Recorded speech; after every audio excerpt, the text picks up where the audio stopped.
about the Police Power Act, and it's a very interesting discussion because we want to really discuss how much power the police has, how much power the government has, and ways that we can execute that. And you've heard brilliant arguments from the preposition and the opposition.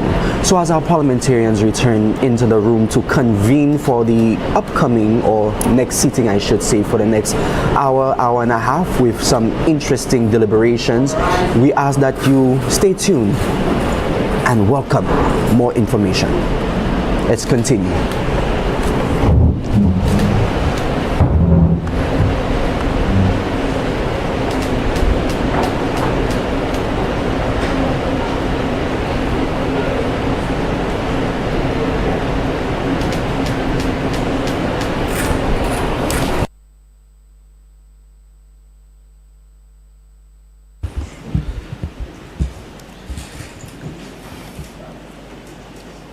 Members, when the House last rose, we were debating suppression of crime bill.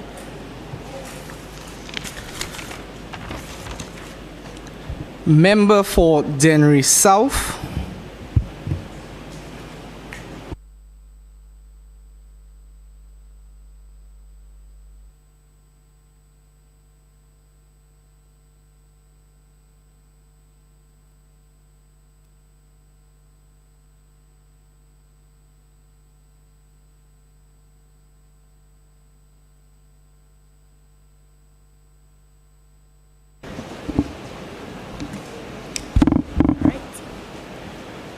Good afternoon, members of the House, Mr. Speaker, invited guests, viewers near and far.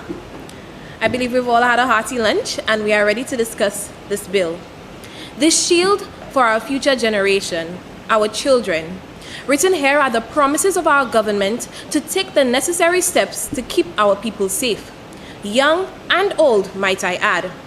This bill clearly speaks to what our issue at hand is: crime, escalated crime. This bill speaks to ensuring that our future is secured and safe. Let us not forget the motto of the Royal St. Lucia Police Force: to serve and protect. Mr. Speaker, in 2022, we recorded 66 homicides. In 2023, 75, including 4 of our police officers, 35 of our youth between the ages of 11 and 30. 32 of those young people were males. You could all reference this information from the island-wide crime brief, crime analysis period, January 1st to 30th November. I rise today in support of this bill before us, which seeks to strengthen the tools available to our Royal St. Lucia Police Force in responding to escalated crime. While we acknowledge the broader impact of crime on our society, it is crucial to consider the specific effects on our youth, who are often the most vulnerable to the consequences of such activities. Escalated crime doesn't just affect the immediate safety of our communities. It also has far-reaching implications for the mental health and well-being of young people. Young individuals growing up in areas marked by frequent criminal activity may face anxiety, fear, and a sense of insecurity in their daily lives. This can lead to stress, depression, and in some cases, long-term trauma. How can our young people dream of a brighter future when they are constantly confronted by violence and instability in their neighborhoods? Now, Mr. Speaker, I cannot speak for many people here, but I come from the community of Dennery, and we are the champions of football. I mean, we've taken home the Black Hat Trophy for over 3 years. Have you experienced standing or sitting in the stands and watching a match go on a Saturday or a Sunday? The pride of our people, the passion of our young people for the game, for the sport. Mr. Speaker, escalated crime disrupts the very fabric of our communities, impacting the opportunities available for young people to play on a field, to experience passion. When crime spikes, businesses suffer, and the job market tightens. New investments may be hesitant to come to areas where crime is perceived as a threat, and local businesses, especially small businesses, may be faced with closing their doors. How does this environment affect our young people who are looking to enter the workforce and begin their careers? Without safe spaces to work and learn, how can they build their futures? The provisions of this bill aim to address these challenges by providing law enforcement with additional powers to suppress escalated crime, especially in areas where youth are most affected. By enabling the police to act decisively, whether it is through closing premises that serve as a hotspot for criminal activity, controlling spaces of public entertainment where violent incidents may occur, or setting up roadblocks to prevent the movement of individuals who may seem dangerous, we are ensuring that young people feel safe in their communities and look forward to opportunities rather than fear. By establishing a framework that promotes public safety and stability, this bill helps to create an environment where businesses can thrive, where young people can seek employment without the constant threat of crime, and where communities can rebuild and recover.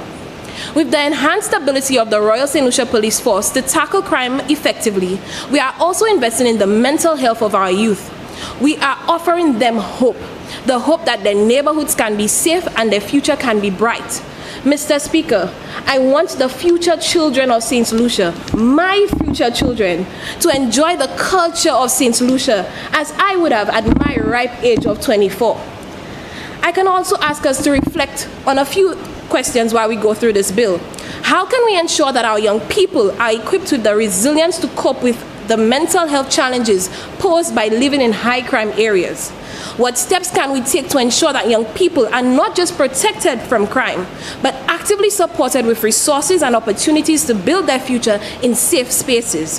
How can we work together to foster an economic space that provides jobs for our young people while also addressing the underlying causes of crime? Mr. Speaker, with the introduction of so many youth workers in our ministry, we are assisting young people in a pair. We are giving them a friend to speak to. Who better to speak to young people than young people who understand the challenges that we face? Clause 4 outlines the bill's purpose, ensuring public safety, preserving public order, and protecting our economic stability. It will also enable our police officers to effectively suppress crime and bolster the capacity of the Royal St. Lucia Police Force to take swift action when necessary. If there is a threat to the lives of our people, let our officers do their jobs. Let them serve and protect. The party may be nice with the dancehall and the soca, but if it is a threat to the livelihoods and the lives of our people, let that party end. Internationally, we are not alone in addressing the challenges that come with escalated crime. Even here in the Caribbean, our neighbors have adopted similar measures to address crime in their regions. For example, Jamaica, in response to its own crime wave, enacted the anti-gang legislation in 2014, which provided law enforcement with enhanced powers to suppress gang-related violence. This law, which allows for the detention of individuals suspected of gang membership and the targeting of illicit firearms, has been instrumental in controlling the spread of violent crime in certain areas. Similarly, Trinidad and Tobago enacted the state of emergency legislation in 2011, which temporarily granted additional powers to the police, including curfews and roadblocks, to suppress the significant uptick in violent crime.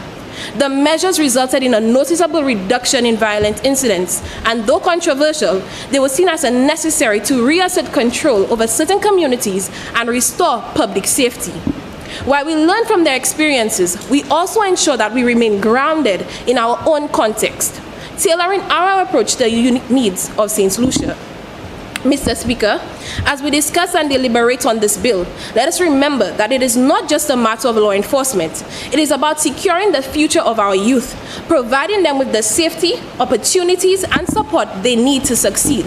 It is about offering them the chance to grow in a society where potential is not overshadowed by the fear of crime.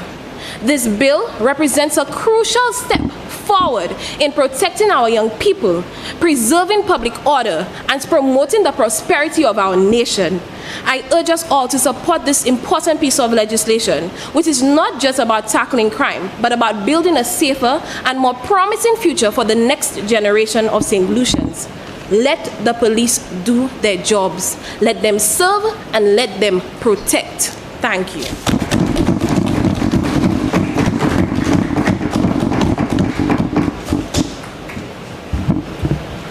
Member for Castries South.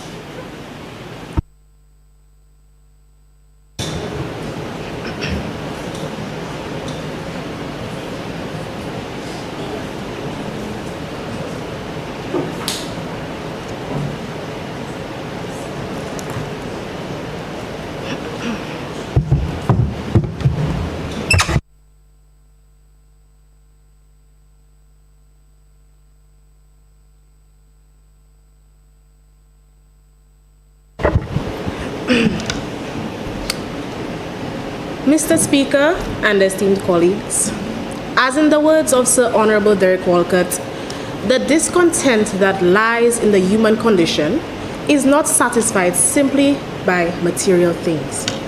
In essence, we can imply that true contentment requires more than monetary prosperity. Therefore, emotional, psychological, spiritual, and social facts are equally, if not more vital, in obtaining satisfaction in life and overall well-being. The member of Castries Central asks, what are our solutions? So, today, I request that you indulge me as I go through my views on the bill at hand, expressing my concern regarding the proposed expansion of police powers in aid of crime suppression. While the government's intentions to enhance police powers are understandable, note understandable, we must tread carefully to ensure that such measures do not inadvertently compromise the rights and liberties of our citizens. Granting broader police powers may have far-reaching implications for our justice system and the principles of due process that underpin it. As a representative of the people, it is my responsibility to critically examine the potential consequences of these proposed changes and to advocate for safeguards that uphold the integrity of our legal framework. Giving police officers increased police powers does not only violate rights and liberties of citizens, but also goes against our Constitution. If you can turn to your bill, according to Clause 2, subsection Clause 10, in relation to power, access, land, or building. We can see it simply states that once an officer has reason to believe that there was a criminal offense committed in a crime-escalated area, he or she could enter an individual's property. Let us further note the word believe. It can be seen that increasing police powers can result into forced entries in homes without warrants, which violates a person's right from the arbitrary search or entry under Section 7 of our Constitution. And as a result, this may significantly destroy trust between authorities and communities, leading to furthermore increased social tension, fear, and poor mental health outcomes.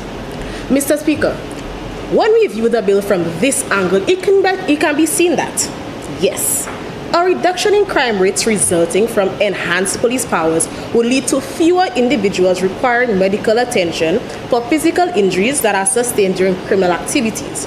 However, any potential reduction in physical crime-related injuries may be outweighed by the negative health consequences from enforcement techniques such as increased stress, anxiety, and mental trauma in impacted communities. As a Ministry of Health, we must be reminded of our mandate to provide quality care to individuals, families, and communities regardless of race, religion, socioeconomic status, or political affiliation. This act promotes and preserves overall health of all citizens of St. Lucia. However, the increase of police powers does not allow for the Ministry of Health to carry out our mandate. A basic economic principle is, as one thing increases, another decreases. The increase in police powers would in turn decrease the rights of citizens. Expansion of police powers may lead to an increase in constitutional right violations, providing more grounds for individuals to lodge complaints against police officers.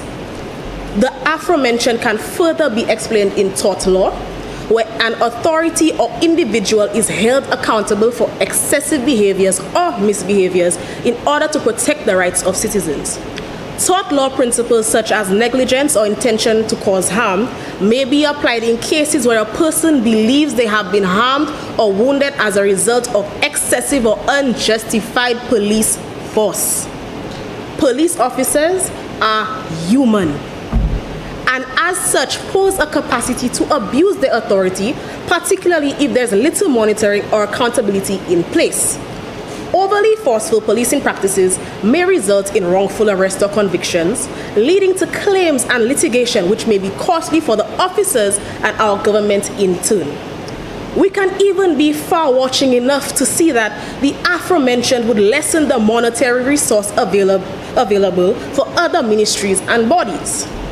recognizing potential abuses of power proponents, may advocate for diligent accountability mechanisms and legal measures to prevent violations of citizens' rights, as one of the main aims of our Constitution is the preservation of the principle of rule of law, where no one is above the law or not allowed to abuse the law without consequence.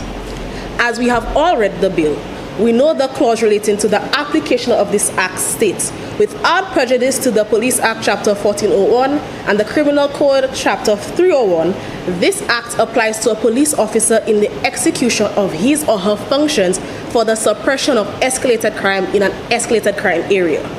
Now, let us have a look at the Constitution, Chapter 101, Section 2, Protection of Right to Life.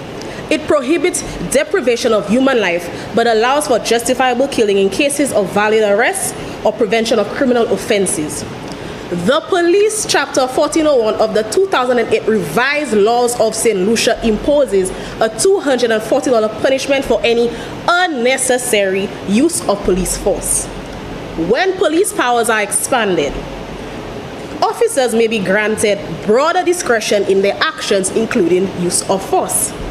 This can lead to situations where officers feel justified in using force even when it might not be necessary or proportional. It must be noted that the same Police Act applied to this bill does not define what is unnecessary force. When increasing police powers under an act that does not clearly define what is unnecessary police force, isn't that a cause for worry? And if there aren't proper mechanisms in place, this could lead to use of excessive force, which can result in physical injury, including death, as well as serious psychological consequences for individuals and communities, causing dread, trauma, and a breakdown in trust between police and citizens. It could also create a serious violation of rights, as the Constitution speaks against unreasonable searches, seizures, and excessive force. Increasing police powers without proper checks and balances may violate these rights as well as tort law principles. Honorable Member, you have 5 minutes left to conclude your contribution.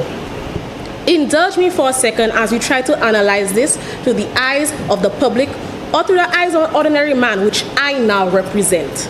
According to country reports on human rights practices for 2018, provided by and in the United States Department of State Bureau of Democracy, Human Rights and Labor, police and jail officers have acted violently against suspects and prisoners, raising human rights concerns. In or about March, a police officer was indicted for killing of an individual during a police operation. The officer was charged with death caused by gross negligence and recklessness. The case awaits a hearing.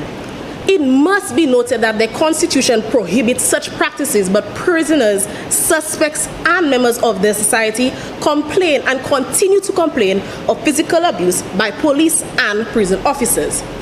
Imagine all of this is actually occurring in our country, and we truly believe that expanding police powers is the greatest approach in order to combat crime? What's the sense in letting water spill when there are so many ways to prevent it? We must acknowledge that relying just on disciplinary measures does not address the underlying causes of crime. Furthermore, we must guarantee that any increase in police powers is backed by strong accountability systems to prevent abuse and defend the rights of all people, particularly those who are marginalized or vulnerable. The member of Castries North said, "Critics can know the way but cannot drive. Good thing one of us knows the way and can read the map." I'd personally rather to know the way than be lost and moving, especially if the drivers are prone to crashing. In our pursuit of justice, let us not lose sight of the importance of upholding the principles of fairness, equality, and respect for human rights. I urge my fellow members to join me in a thoughtful and deliberative examination of this bill with the ultimate goal of promoting both public safety and individual well-being. Thank you.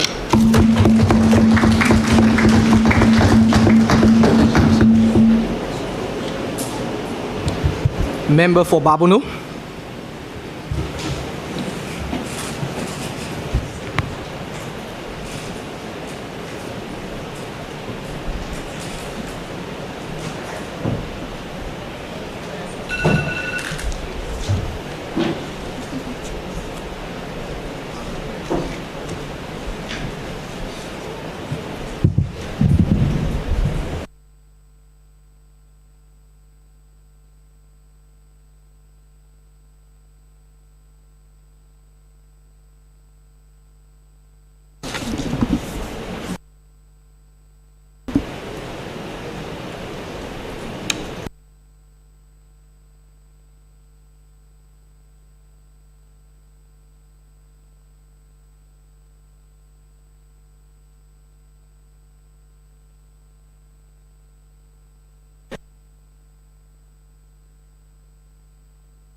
Mr. Speaker, it is with pride I rise.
Member for Babono, sorry for the interruption. Just bear with us, please.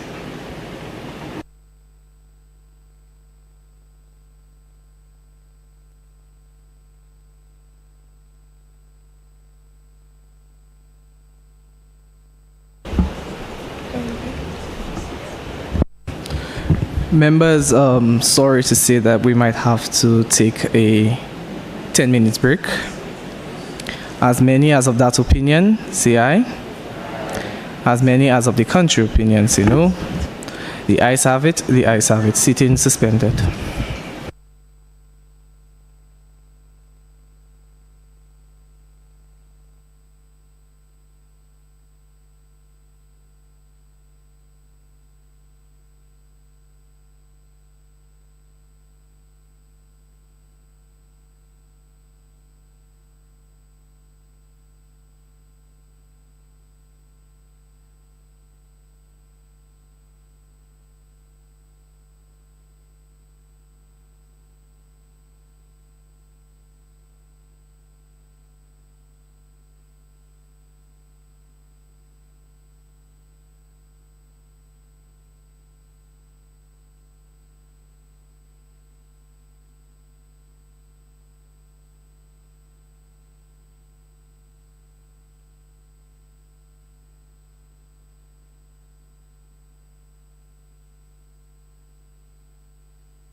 Testing for sound, mic check one.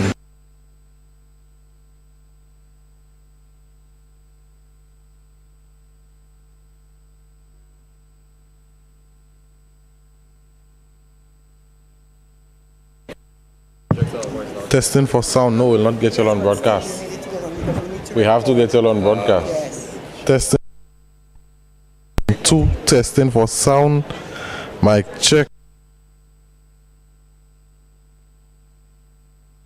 New planting material outside of St. Lucia, but in doing that, before doing that, we have to treat what is there, whether we have to do pruning or cutting of those diseased trees before we can take them in. I just want to mention that we are now establishing a youth agriculture, an agri-innovative project